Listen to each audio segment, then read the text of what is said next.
clumsy fool! Get out of here! I'm so sorry, sir. Get out! The teacup shattered against the marble floor 3 inches from Clara's foot.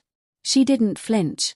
2 years of working at the Seo estate had taught her that survival meant staying invisible, and invisible people didn't react to flying porcelain or the rage of men who believed money made them gods.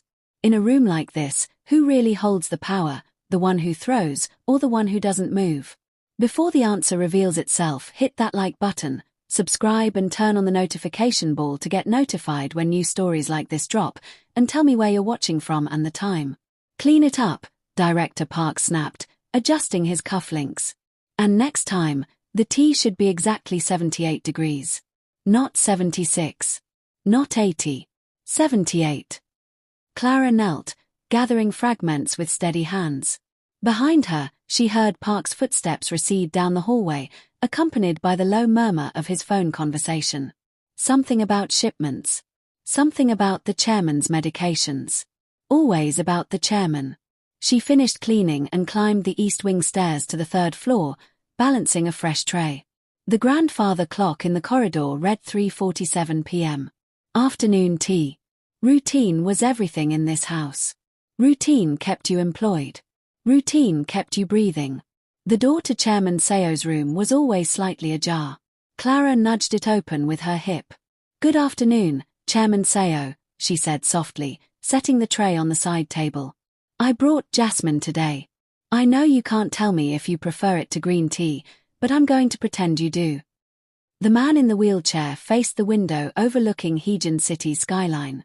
He never moved. Not in 3 years. Not once. Seo Han-Wook had been 46 when the stroke destroyed him, or so the story went. Once the most feared crime lord in 3 provinces, now reduced to a breathing statue. His dark eyes stared at nothing. His hands lay motionless on the armrests. Doctors said the damage was catastrophic.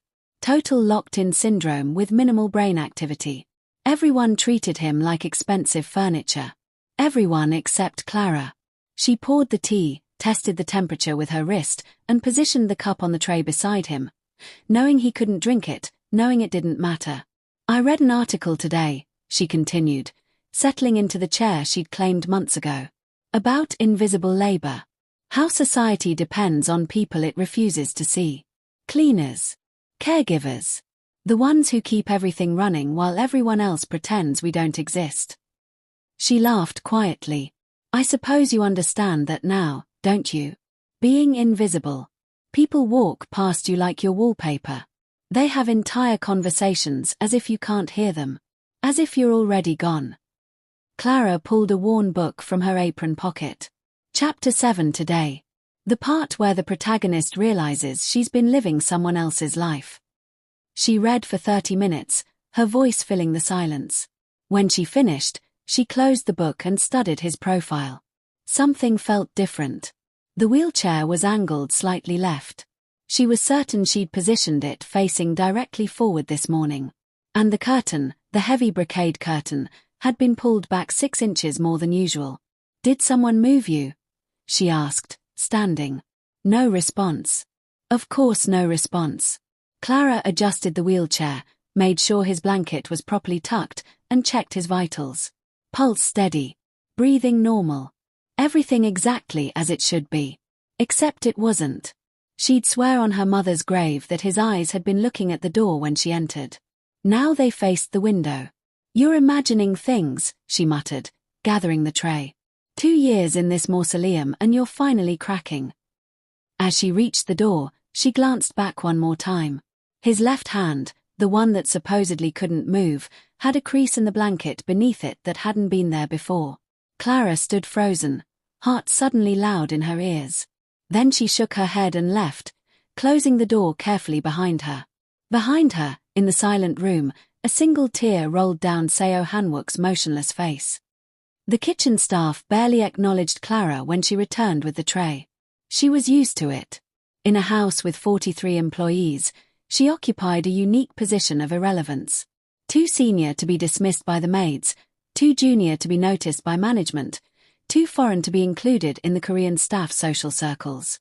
Perfect invisibility. Clara. Mrs. Kwon, the head housekeeper, appeared in the doorway. Director Park wants to see you. His office. Now. Clara's stomach dropped. Being summoned to Park's office was never good. She found him behind his enormous mahogany desk, fingers steepled, expression unreadable. Sit. She Saturday. How long have you been caring for the chairman? 2 years and 4 months. And in that time, have you noticed anything unusual? Clara's mind raced. The moved wheelchair. The curtain. The hand. Unusual how? Park's eyes narrowed. Don't play games. The night staff reported the chairman's bedroom door was found locked from the inside last Tuesday. You were the last person in that room. I never lock the door. It's against protocol. Yet it was locked. Explain. I can't. Maybe it was a mistake. There are no mistakes in this house. Park leaned forward. Let me be clear, Miss Bello. Chairman Seo is a complicated asset. There are people who would prefer if certain information about his condition remained confidential. Do you understand? I'm not sure I do. Then let me simplify. You see nothing. You hear nothing. You report nothing. Your job is to keep him clean, medicated, and alive. Nothing more. If you start imagining things, if you start talking about impossibilities, you'll find yourself unemployed. Or worse. The threat hung in the air like smoke. I understand, Clara said quietly. Good. Dismissed. She left on trembling legs. That night, lying in her small room in the staff quarters, Clara couldn't sleep. Park's warning played on loop. Asterisk complicated asset. Certain information. Nothing more. Asterisk. What information? At 2 a.m., she gave up on sleep and wandered to the estate library. It was technically off-limits to staff, but the night guards knew her by now. The weird caregiver who read to a vegetable. She wasn't looking for anything specific. Just distraction. That's when she found it. Behind a row of medical textbooks on the restricted shelf, a thin leather journal had been wedged into the gap. Clara pulled it free, heart pounding. The handwriting inside was precise, controlled. Dated entries going back 4 years. Asterisk March 15th. Dr. Choi confirmed the plan is viable. Muscle relaxants combined with selective mutism training. I can sustain the paralysis convincingly for years if necessary. The syndicate will never suspect. Asterisk April 3rd. Emma Young is dead. They killed her and called it an accident. My own men. My own organization. I will destroy them all from the inside. They think I'm broken. They have no idea. Asterisk June 12th. The new caregiver started today. Clara Bello. She talks to me like I'm human. It's been so long since anyone. Asterisk. The entries continued. Page after page of careful documentation. Names. Crimes. Bank accounts. Evidence of a man systematically dismantling his own criminal empire while pretending to be a corpse. Seo Han-Wook wasn't paralyzed. He was hiding. Clara's hands shook so badly she nearly dropped the journal. A floorboard creaked behind her. She spun around. Nothing. Just shadows and book spines. But she could feel it, the weight of being watched. She shoved the journal back into its hiding place and fled to her room, locking the door with fumbling fingers. Sleep didn't come until dawn. The next morning, everything felt wrong. Clara went through her routine mechanically. Breakfast prep. Morning medications. Bathing schedules. But her mind was screaming. Asterisk has been aware the whole time. Listening. Watching. Every word I said. Every moment I thought I was alone with him. He heard it all. Asterisk. The humiliation burned. Then came the anger. Then something more complicated. If he was faking, why? And why let her discover the truth? At 10 a.m., she entered his room as usual. Good morning, Chairman Seo. Her voice sounded strange to her own ears. Beautiful day. I thought we'd sit by the window. She moved through the routine. Wheelchair positioning. Blanket adjustment. But this time, she watched him differently. Really watched. And she saw it. Micro movements. The barely perceptible tension in his jaw. The way his eyes, though unfocused, tracked light. The shallow change in breathing when she spoke. He was there. Fully conscious. Imprisoned in his own successful deception. Clara's hand stilled on the wheelchair handles. "You can hear me," she whispered. No response. "I found the journal. I know what you're doing. I know you're..." She took a shaking breath. "I know you're in there." Silence stretched like a wire about to snap. Then, so subtle she almost missed it, his right index finger twitched. Once. Deliberately. Clara's breath caught. "If you can understand me, do that again." The finger twitched. Once. Oh my God. She circled the wheelchair, crouching in front of him. "How long? How long have you been aware of me?" His eyes, those dark, supposedly vacant eyes, shifted. Focused. Locked onto hers with devastating clarity. And Clara understood. 2 years. He'd been aware for 2 years. Listening to her read. Hearing her ramble about her day. Every vulnerable word she'd spoken to a man she thought couldn't comprehend. "Why?" she breathed. His lips barely moved. A whisper so faint she had to lean in. "Safe. Safe. I don't." "You made it safe." Clara's eyes burned. "Safe to what?" "Stop pretending." Before she could respond, footsteps echoed in the hallway. She shot to her feet, grabbed the medication tray, and busied herself with meaningless tasks as the door opened. Director Park entered, flanked by 2 men she didn't recognize. Security. Maybe worse. "Miss Bellow. A word." Park's smile was surgical. "These gentlemen need to inspect the chairman's room. Routine security sweep. You're dismissed for the day." But his afternoon. Dismissed. She had no choice. She left, pulse hammering, and retreated to the kitchen. Something was escalating. She could feel it. The house was never truly silent, but that afternoon it felt like it was holding its breath. Staff whispered in corners. Security doubled at every entrance. And Clara was forbidden from the 3rd floor. At 6 p.m., Mrs. Kwon found her. "Pack your things. You're being relocated." Relocated where? Staff housing downtown. Effective immediately. Director Park's orders. "But the chairman will be cared for by medical professionals. Your services are no longer required." It was happening. They were removing her.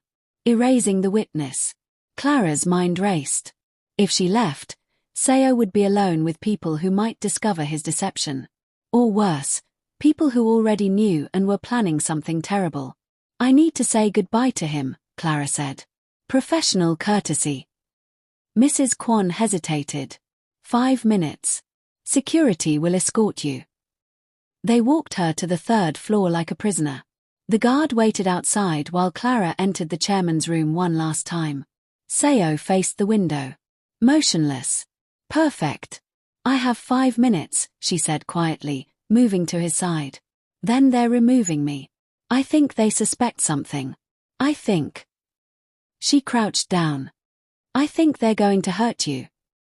His jaw tightened almost imperceptibly. "I don't know what to do. I can't help you if they send me away. I can't." His hand moved. Slowly. Deliberately. Reached for hers. Clara caught it. Tears spilling over. His fingers were warm. Alive. They curled around hers with gentle pressure. "I see you," she whispered. "I've always seen you." His grip tightened. "Time's up," the guard called from the doorway. Clara stood, wiping her eyes. "I won't let them win. Whatever they're planning, I won't let them win." She left before her courage failed. But she didn't go to staff housing. Instead, she went to the estate library and retrieved the journal. Then she walked straight to Director Park's office and knocked. "Enter." She stepped inside and closed the door. Park looked up from his desk, eyebrows raised. "Miss Bellow. You should be gone. I found something you should see." She placed the journal on his desk. Evidence that Chairman Seo has been conscious and aware for the past 4 years. Evidence that he's been systematically exposing your criminal operations to international authorities. Evidence that you've been embezzling millions while he pretended to be a vegetable. Park's face went completely still. Then he smiled. You have no idea what you've just done. I know exactly what I've done. I've given you a choice. Let me continue caring for him undisturbed, or I send copies of this journal, which I've already digitized, to every law enforcement agency in South Korea. You're bluffing. Try me. They stared at each other. Finally, Park leaned back. You're either very brave or very stupid. I'm very tired of being invisible. What do you want? I want access. I want him left alone. And I want your people to stop threatening me. Park considered. And if I agree? Then your secrets stay secret. For now. For now, Park repeated.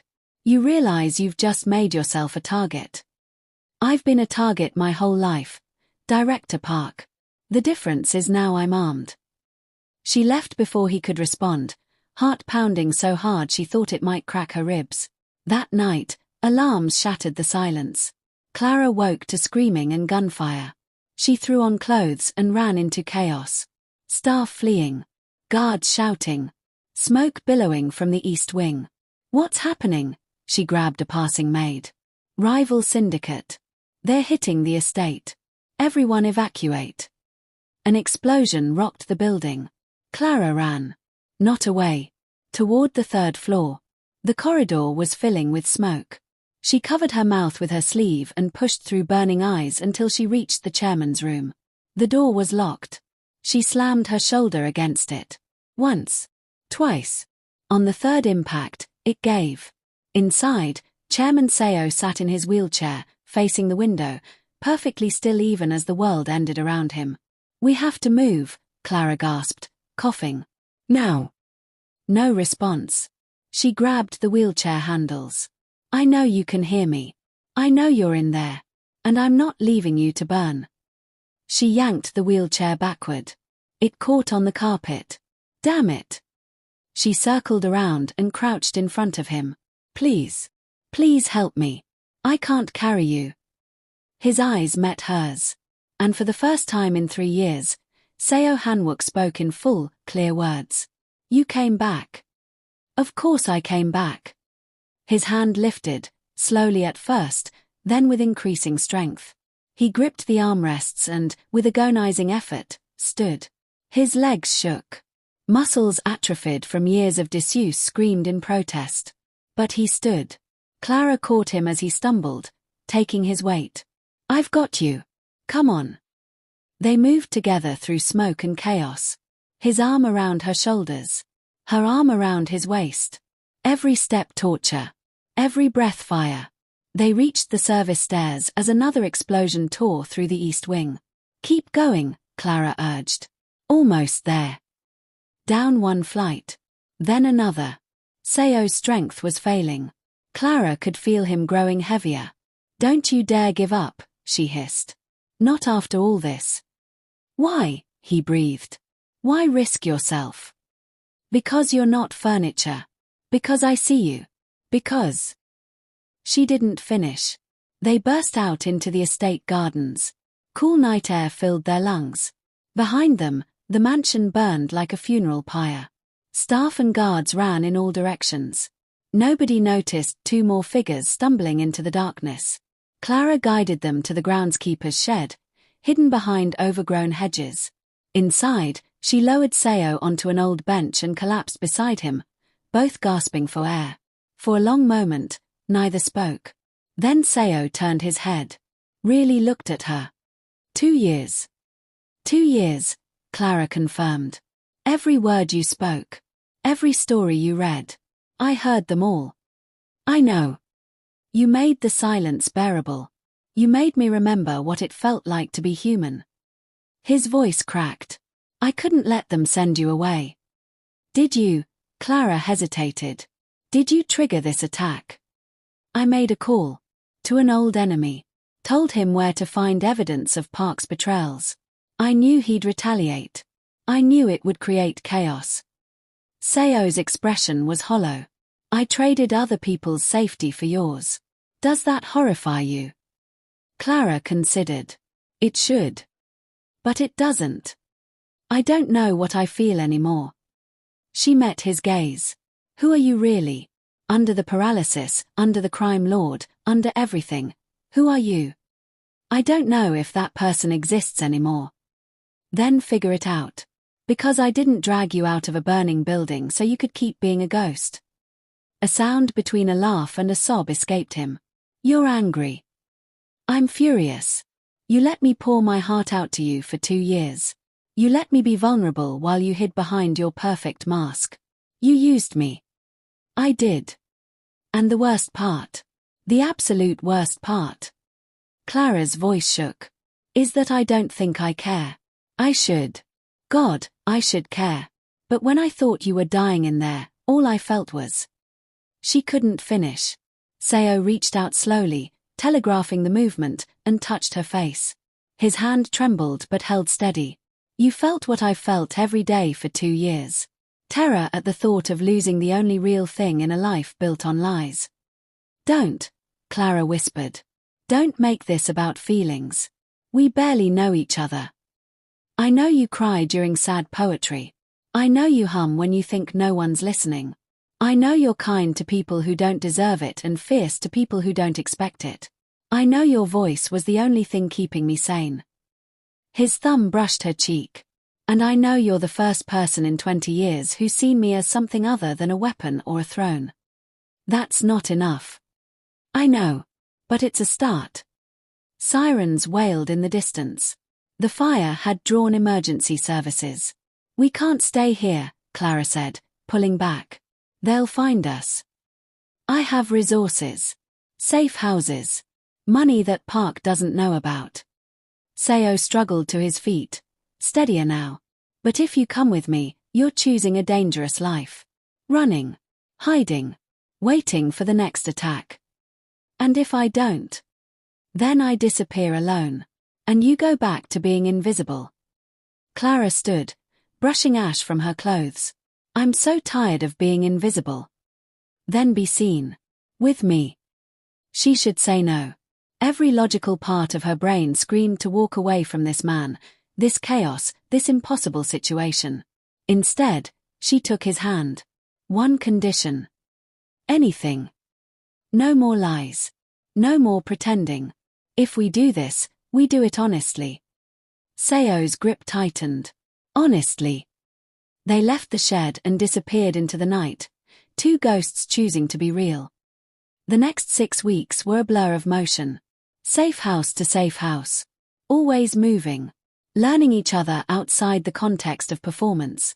Seo relearned how to walk properly, how to exist in a body he'd neglected for years. Clara watched him transform from the man in the wheelchair to something entirely different. Still broken in places, still haunted, but increasingly present. They talked. God, they talked. About his wife, Emma Young, whose murder had catalyzed everything. About Clara's childhood in Lagos, about the loneliness that had driven her across the world in search of somewhere she belonged. About guilt and survival and the impossibility of outrunning your own history. Do you regret it? Clara asked one night, sitting on the balcony of a coastal rental. The paralysis. The years you lost. Seo was quiet for a long moment. I regret that it was necessary. I don't regret the result. My organization is fractured. Park is under investigation. The trafficking rings have been exposed. He looked at her. And I met you. That's a terrible reason to destroy your life. Maybe. But I spent 20 years building an empire of blood. If destroying myself was the cost of dismantling it, that seems like a fair trade. Except you're still here. We're still running. For now. The evidence I compiled is working through the system. In 6 months, maybe a year, the prosecutions will be complete. The Park group will be finished. Then. He trailed off. Then what? Then I get to find out who I am when I'm not defined by what I've done. Clara reached over and laced her fingers through his. You're terrified. Absolutely. Good. That means you're paying attention. He laughed, a sound she'd heard more frequently in recent weeks. You're not what I expected. What did you expect? Someone softer, more forgiving. I forgave you the moment I dragged you out of that fire. Doesn't mean I won't keep challenging you. Please do. They sat in comfortable silence, watching moonlight play across water. It wasn't perfect. They still argued. Still navigated the minefield of Seo's past and Clara's well-earned trust issues. But it was real. And real, Clara was learning, was enough. The call came on a Tuesday. Seo's lawyer in Seoul, one of the few people he still trusted, delivered the news. Director Park had been arrested. 7 other syndicate leaders were in custody. The evidence was overwhelming. Trials would proceed. It's over, the lawyer said. You're free. Seo hung up and stared at the phone for a long time. What now? Clara asked. I don't know. I've spent 4 years planning for this moment, and now that it's here, I have no idea what comes next. Clara stood, walked to him, and took his face in her hands. Then we figure it out. Together. No more running. No more hiding. We choose who we want to be. And who do you want to be? Seen. Finally, completely seen. She smiled. What about you? Seo pulled her close, resting his forehead against hers. I want to be someone worthy of being seen by you. You already are. I'm a criminal. I've done unforgivable things. You're also a man who destroyed his own empire to stop it from causing more harm. Who endured 4 years of isolation to protect evidence. Who chose the harder path even when the easy one was right there. Clara's voice softened. You're not defined by your worst moments. You're defined by what you do after them. How can you believe that? Because I have to. Because if people can't change, if we're forever locked into our worst versions, then what's the point? She kissed him gently. You're changing. I see it. Every day, you're becoming someone different.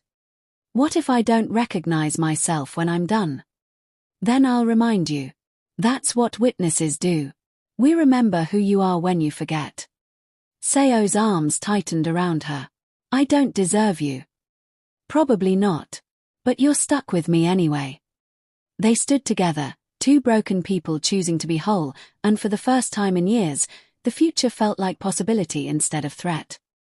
3 months later, they bought a small house in a fishing village 2 hours from Heejin City. Far enough from the past. Close enough to remember. Seo started painting, something he hadn't done since before Emma Young's death. Watercolors mostly. Seascapes and portraits. Clara started teaching swimming lessons to local children, finally using her training for something pure. They were not wealthy. Not anonymous. Just living. One evening, as the sun set over the harbor, Clara found Seo on their tiny balcony, staring at the water. Thinking about her? She asked quietly. Always. But differently now. Before, the grief was consuming. Now it's just, there.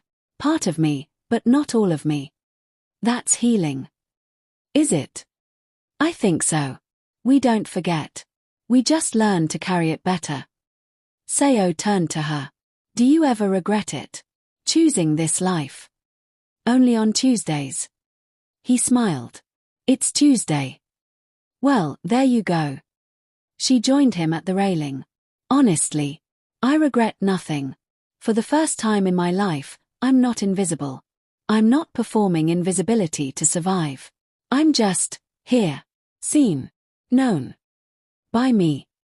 By you. By this community. By myself. Clara leaned against him. Turns out being visible is terrifying and wonderful in equal measure. Welcome to the experience. How long did it take you to feel visible? I'm still learning, but you make it easier. They stood together as the sun sank below the horizon, painting the sky in shades of orange and gold. I love you, Seo said suddenly. I don't know if I've earned the right to say that. But it's true. Clara turned, studying his face. The man who'd pretended to be paralyzed. The crime lord who'd destroyed his own empire. The broken human learning to be whole. I love you too. Not the man you were. Not the man you're trying to be. The man you are right now, in this moment. That's who I choose. Even knowing everything I've done. Especially knowing everything you've done. Because you chose to stop. You chose differently. That matters. Seo kissed her, slow and deep and full of promises they were both learning to keep. When they finally broke apart, Clara said, "So, what do we do now?" "Now, we live. Honestly. Visibly. Without apology." Sounds terrifying. Absolutely. Seo smiled. "Want to try anyway?" "Yes." And for the first time in 4 years, he was certain she meant it. Asterisk if you've made it this far, you've witnessed a love story that was built in silence and bloomed in chaos. A man who pretended to be nothing became everything. A woman who was invisible became unforgettable. But this is just the beginning of their story. Because living honestly after years of lies, that's the real challenge. Subscribe right now so you don't miss what happens when the past refuses to stay buried. Hit that notification bell. Drop a comment telling me what you'd do if you discovered someone you cared for had been hiding the truth for years, and let's keep this conversation going. Because everyone deserves to be seen, and everyone deserves a second chance at being real. Asterisk.